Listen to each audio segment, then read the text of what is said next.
दंगल, कल चुनावी नतीजे सामने आएंगे, लेकिन उसके पहले राजस्थान की अगर हम बात करें तो नेता अभी से भगवान के दरबार में हाजिरी लगाने पहुंच रहे हैं। राजस्थान के दौसा में वसुंधरा राजे ने मेहंदीपुर बालाजी मंदिर में पूजा की तस्वीर आपके सामने, जब वसुंधरा राजे वहां पर पहुंची। और उसके पहले मोती डूंगरी गणेश मंदिर भी पहुंची थी वसुंधरा राजे। यहां पहुंचकर उन्होंने माथा टेका, भगवान से जीत का आशीर्वाद लिया। ये तस्वीर आपके सामने है। 2 मंदिर आज ही पहुंच गई वसुंधरा राजे। कल जीत मिले, पिटारा जब खुले, ईवीएम खुले तो मैंडेट बीजेपी के पास हो और बीजेपी के जीतने के बाद मुख्यमंत्री की कुर्सी मुझे मिले, ये भी जरूर वसुंधरा राजे ने आज दुआ मांगी होगी। 2 तस्वीर आपके सामने, कैसे वसुंधरा राजे दौसा पहुंची, वहां उन्होंने पूजा अर्चना की। और उसके पहले सुबह जब वसुंधरा राजे जयपुर में मोती डूंगरी गणेश मंदिर पहुंची थी और वहां पर उन्होंने मत्था टेका था, तो वो तस्वीर भी आपके सामने एक्टिव दिखाई दे रही है। वसुंधरा राजे न सिर्फ मंदिरों में बल्कि सियासी गलियारों में भी। तो मंदिर जब पहुंची वसुंधरा राजे, वो तस्वीर तो आपने देख ली, लेकिन सियासी गलियारों में भी कैसे एक्टिव हो गई है वसुंधरा राजे, आपको बताते हैं। कल वसुंधरा राजे ने राज्यपाल कलराज मिश्र से मुलाकात की थी। इसकी तस्वीर भी सोशल साइट एक्स पर उन्होंने शेयर की थी। हालांकि बाद में उन्होंने कहा यह शिष्टाचार मीटिंग थी। और इसके पहले वसुंधरा राजे जयपुर में आरएसएस के दफ्तर पहुंची थी। यहां पर आरएसएस के वरिष्ठ नेताओं के साथ मुलाकात हुई थी वसुंधरा राजे की। तो तस्वीर आपके सामने है, कल राज्यपाल के साथ मुलाकात, आज मंदिर में दर्शन पूजन। ये जो भी तस्वीर है वो इशारा इसी ओर कर रही है कि जब ईवीएम खुले तो मैंडेट बीजेपी के पास हो, और फिर उसके बाद जैसा अभी तक लगातार होता है कि एक बार कांग्रेस एक बार बीजेपी, और बीजेपी आने के बाद वसुंधरा राजे, तो वही तस्वीर कल के बाद भी दिखाई दे। इसके लिए अभी से मुलाकात का दौर भी शुरू है और बिना भगवान के आशीर्वाद के तो कोई काम होता नहीं है, तो इसलिए मंदिर में दर्शन पूजन का काम भी साथ के साथ वसुंधरा राजे ने आज कर लिया। तो 2 तस्वीर आपके सामने है, जिससे आप समझ सकते हैं कि शुरुआती वक्त में तो वसुंधरा राजे थोड़ी खामोश दिखाई दे रही थी। बीजेपी ने ऐसा कोई ऐलान भी नहीं किया कि वसुंधरा राजे ही मुख्यमंत्री का चेहरा उनका रहने वाली है, लेकिन ये जो एक्टिवनेस है वसुंधरा राजे की, वो बहुत कुछ बताती है। तो 4 राज्यों में विधानसभा चुनाव के परिणाम आने में कुछ ही घंटे का समय अब बाकी बचा रह गया है। इन सब के बीच जयपुर पहुंचे केंद्रीय मंत्री अनुराग ठाकुर और वहां पहुंचकर दावा उन्होंने कर दिया कि राजस्थान में पूर्ण बहुमत के साथ बीजेपी की सरकार बन रही है। अनुराग ठाकुर ने कहा कि कांग्रेस ने जनता के साथ धोखा किया है, अब जनता का आशीर्वाद बीजेपी को ही मिलने जा रहा है। सुनिए।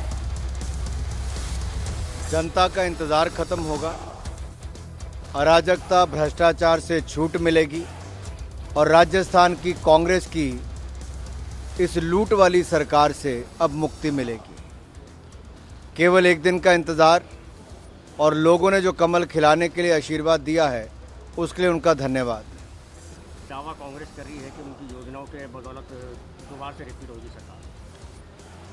दावे और झूठे वादे ये कांग्रेस की पुरानी आदत है, और जैसा पहले 5 साल पहले राहुल जी बहुत बड़े बड़े वायदे करके गए थे, वो खोखले वायदे भी रहे। और अब मैं इतना ही कहूँगा कि कांग्रेस का चेहरा बेनकाब हो चुका है। कल केवल नतीजे आने बाकी हैं, और जनता जो एक अच्छी सरकार चाहती थी वो भारतीय जनता पार्टी बनाएगी।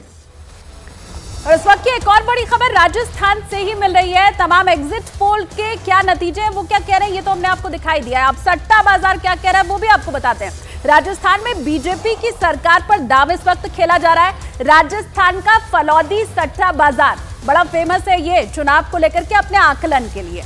अब आपको बता देते हैं कि फलौदी सट्टा बाजार में आखिर क्या अभी दांवपेच चल रहा है। राजस्थान के नतीजों के बारे में माहौल यहां पर क्या है आपको बता देते हैं। किसकी सरकार बनेगी?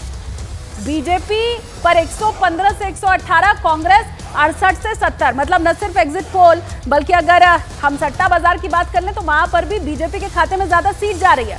अब मुख्यमंत्री कौन बनेगा ये भी आप सुनिए। सट्टा बाजार ये कह रहा है कि पूर्ण बहुमत अगर नहीं मिला तो वसुंधरा राजे सिंधिया, और पूर्ण बहुमत अगर मिल गया तब वसुंधरा राजे सिंधिया नहीं बनेगी बीजेपी से। उसके बाद अर्जुन राम मेघवाल के सिर पर सजेगा ताज। ये फिलहाल सट्टा बाजार का आकलन है।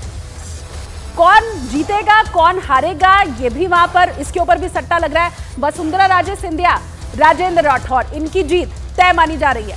सस्पेंस किसकी जीत पर बरकरार है? बीडी कल्ला और भंवर सिंह भाटी, इनकी जीत के ऊपर सस्पेंस है। हार भी सकते हैं, जीत भी सकते हैं। इसके अलावा दिया कुमारी और राजवर्धन सिंह राठौड़ के लिए भी ये कहा जा रहा है कि इन्हें तो कोई नहीं हरा सकता, जनता जिता कर ही रहेगी। उधर बीडी कल्ला और भंवर सिंह भाटी का मैंने बताया कि कैसे इनकी जीत पर सस्पेंस बरकरार है।